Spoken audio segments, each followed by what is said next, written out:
Kim Chiu proud na sinabing pangarap siya ni Paolo Avellino noon. Pangarap mo ba ako?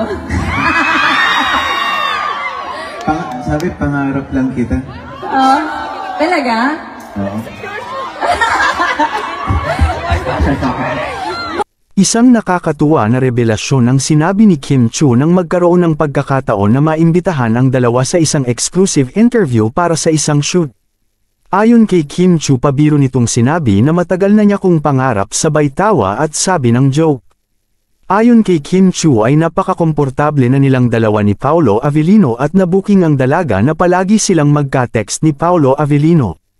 Nagtanong kasi ng isang reporter kay Paolo Avellino kung dati pa ba niyang nasusubaybayan si Kim Chiu.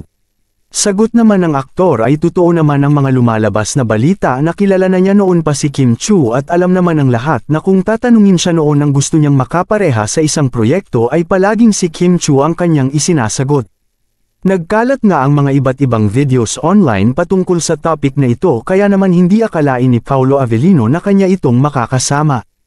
Ayon kay Paolo Avellino, si Kim kasi yung mga unang artista na sikat noon nang pumasok ako sa showbiz. Bukod sa kasikatan ay maliit lang naman ang showbiz industry at naririnig ko sa mga artist na isa si Kim Chiu sa mga very professional na makatrabaho. Sobrang ganda din kasi ni Kimi mula noon hanggang ngayon, kaya hindi nakapagtataka na marami ang gusto siyang makatrabaho. Ayon kay Kim Chiu ay hindi niya akalain na papatok ang tambalan nilang dalawa dahil sobrang ang tahimik ni Paolo Avellino. Ibang-iba sa Paolo Avellino na nakilala niya ngayon ang kanyang nakikita araw-araw.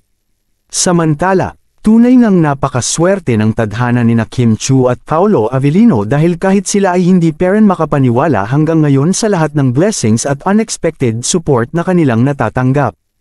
Walang hanggang pasasalamat ang kanilang ipinarating sa kanilang mga fans at solid kapamilya. Anong masasabi ninyo sa balitang ito? Comment down below. Maraming salamat sa panunood at huwag kalimutang mag-subscribe for more videos.